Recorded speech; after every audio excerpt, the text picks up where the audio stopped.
figure this is gonna be a short stream today, but you know, I was like, let's just do something that a lot of people have requested that I do. So I thought I'd go through Aim Labs. I don't have a specific Aim Labs routine that I do. I don't really use Aim Labs. I do my whole routine or my aim training routine in game.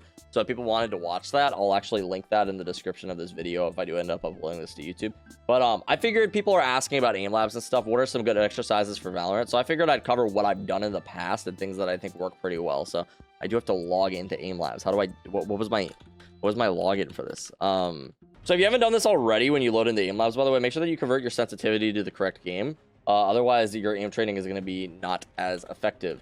If you convert your sensitivity, it's going to be the same, right? Across both games. Whereas if you don't, then it's not going to be the same. So generally suggest converting your sensitivity. You can do it very easily. Select game, Valorant, sensitivity. Do that. It's pretty basic Aim Labs stuff, but. So I guess this is just a new Aim Labs account. I had another one previously, and I played through some stuff. I wouldn't, like, just as like a general rule of thumb in this thing, I wouldn't worry too much about your rank in it. It gives you like a very arbitrary rank where it'll be like your platinum or ruby. I think ruby 4 was what I got to by the end of it.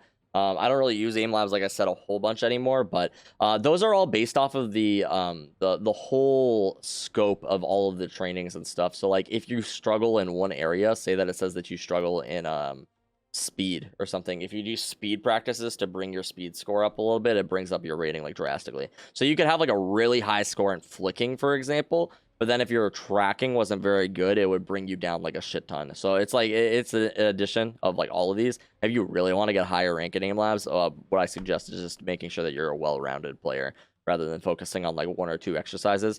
But the routines that you'll find for this, a lot of the times they don't encompass all of these things. So this is what I noticed anyway from using Aim Labs. What I recommend, I'm not an Aim Labs guy. Like I said, I don't know what the best practice is for Aim Labs, but I'm going to tell you some of them that I've used in the past that worked pretty well for me. If you go into Workshop and you really want to find like a good playlist, just search up like Valorant playlist, or I wouldn't even do playlist, just search up Valorant. And I'm sure it'll come up with Valorant aim training practices. So you can do like a Mortal playlist right here. I think I used to do this one, this hard Valorant warm up right here.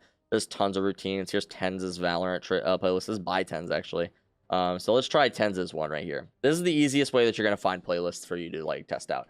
I recommend switching them up, by the way, too. If you do like the same one for like a solid month, a lot of the times you're going to end up reaching a plateau, and a good way to break that plateau is by mixing up your routine and trying different things. So that's what I would recommend. But let's go into this one. We'll test out TenZ's routine. I don't know actually what it is at all, but I might be garbage at this for all I know.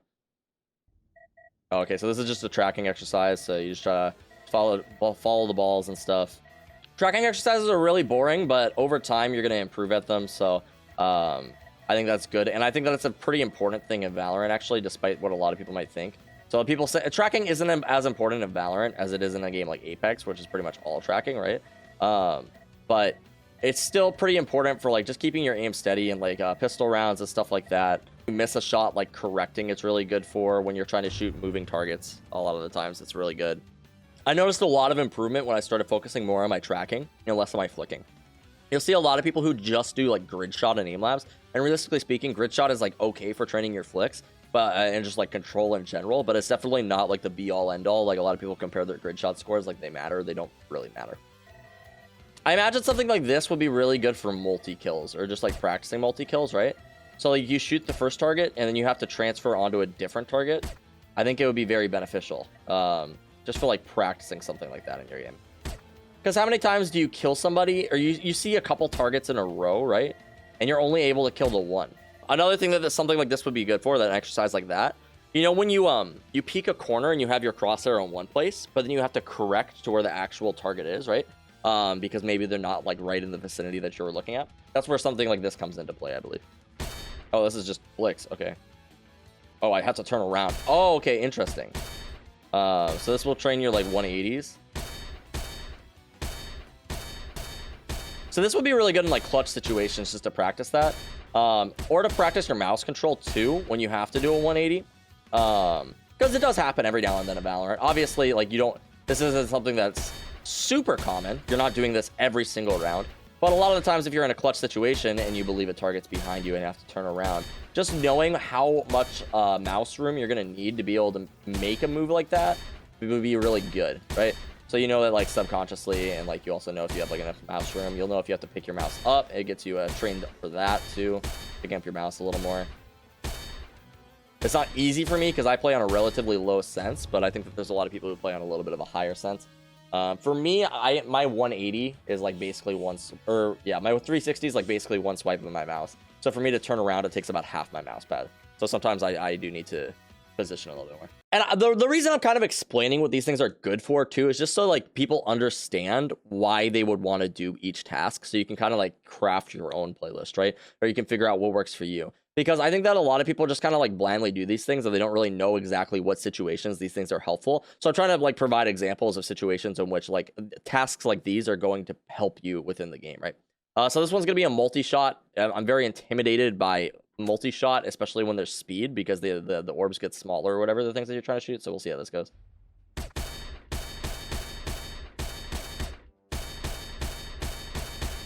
So this is definitely a little bit of a speed training, because notice the faster you are, the easier it's going to be to shoot them because they'll be larger, right? And the slower you are, the smaller they're going to get, so the harder it's going to be. So this actually, like, it subconsciously motivates you to be faster. The faster you are, the easier it's going to be to land your shots, ironically.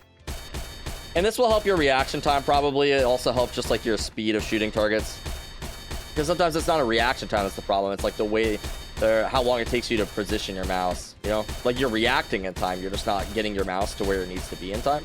And I think that's a problem for a lot of players. So doing something like this can be pretty beneficial, actually. Try to go in a straight line when flicking. Yeah, there's actually a good exercise for that too that I'll go into. I don't know how long this playlist is, so you guys are getting the gist of it, actually. So I'm gonna go to the menu here.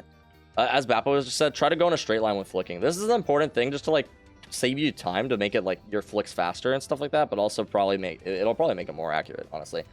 You can go to, I believe, the cognition or precision, I think. Line trace, there it is. Sweet.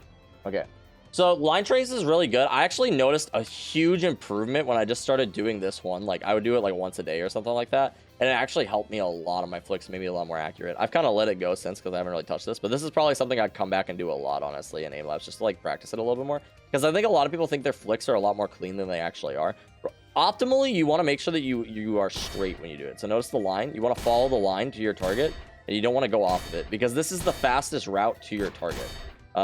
This way your flicks are going to be a lot more accurate, and they'll be a lot faster too. If you're not going off of the line, you don't want to take like the weirdest route to your target like that. You know, you want to follow the line to your target, because it's the most optimal route. Just like statistically speaking, like it's the most optimal route for you to take to your target. So you should take it, right? And this is a really good way to practice that, because it rewards you. You're not really trying to hit the target, you're just trying to follow the line. And eventually you can like kind of speed up a little bit. So some of my favorite exercises that I think I did when I was practicing this, I would do multi-shot a little bit. I would do grid shot. This was more of just like a basic warm-up though. It's just kind of get your hands warm and stuff like that, and just like practice. I think my highest scoring grid shot was like 80,000 or something. So it's nothing crazy or anything, but it was all right. I think I would go to precision too. Something I kind of like the grid shot precision too, just to get your accuracy up just a little bit more. Micro shot is pretty nice. This one's just to like it gets your small flicks kind of warmed up, so I can do this one real fast. Yeah, this one's kind of nice because you just keep it just warms up your small flicks a little bit. Now you can do this one at speed and they don't get smaller. When you do it in precision, they'll always get smaller, and maybe that's not exactly what you want, or maybe that's not the best way to do it. Again, not an expert, but I know that this one's really nice just to like warm up your small flicks, because this is a lot of what you'll do in Valorant. A lot of Valorant is just small corrections that you'll make because you put a lot of more attention into your crosshair placement. So when I'm aiming at a location that I think a target is going to appear, and that target like swings from there, this is where your small flicks are going to come into play. This is where your micro adjustments are going to play a big deal. It's because somebody's going to be swinging you. You're not going to have to do a big correction, right? You're going to be taking a small correction onto the target's head, generally. So I really like this exercise. I think this one's pretty good. But again, how to navigate. If you're going to the workshop, you want to find playlist. Workshop is a great place to do that. Go down here for just individual tasks. This would be a decent way to get your peaks down. So generally, as a rule of thumb too, you don't want to peek this close to a wall normally. But if you have to, like, it's something that you could do. You can just peek from side to side, you know. The only annoying thing is you can't really practice your counter strafe too much, because you can't tell when your aim is wrong. Because notice I can be fully accurate while moving here. So you just want to make sure you're doing it with like good movement mechanics if you're practicing for Valorant, or you're like trying to strafe around the wall. I think that this is something that's kind of annoying. So like for decent players, this could be like pretty nice because your movement mechanics are probably pretty sharp, and you could still practice them to an extent in this and like know if you're on or off. But for like newer players who are trying to figure out the movement in the game, I would probably just go into Valorant honestly and practice this with like a Sage Wall instead, or go into like Deathmatch and practice it there. This is an okay exercise to kind of like get the hang of it a little bit, but like you're not going to be like getting your movement down precisely. So I think that could kind of be a little detrimental in some regards, but it's decent to practice peeking. I think that whatever you do though, if you're going to do like an Aim Labs warm up, if you're going to make your own, don't skip out on tracking. It's like the homie who goes to the gym, he skips out on leg day. Don't skip out on tracking just because it's boring. I think that most people, like the common consensus is that tracking is kind of boring. Get your tracking exercises in. I did a lot of strafe shot for a while, and this helped me like immensely. Like tracking is actually incredibly important. I think that a lot of people just like skip out on it because they're like, oh well, you don't do that much tracking in Valorant. In reality, like it does definitely come into play. I like this one because it feels more in tune with Valorant than like any of the other tracking exercises.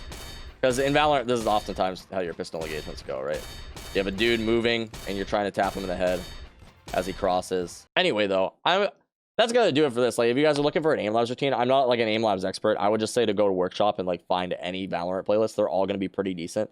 I don't think there's like a perfect aim routine that you could do that's going to benefit you. I think that switching it up is important, but also I think that just doing anything is going to give you so much benefit to your game. Like I think that's, if you feel like you've plateaued, switch up your routine like a little bit. I warm up mostly in the practice range nowadays, but yeah, I think this is an excellent tool. Kovac's pretty much the same. I'm gonna get 400 comments on this video. Hey, use Kovacs, use Kovacs. Kovacs is better. They're not. They're literally the exact same thing. But yeah, if you guys are watching this on YouTube, subscribe to the channel down below. Check us out on Twitch, where we have so many awesome people who are over there today. And yeah, see you guys next time.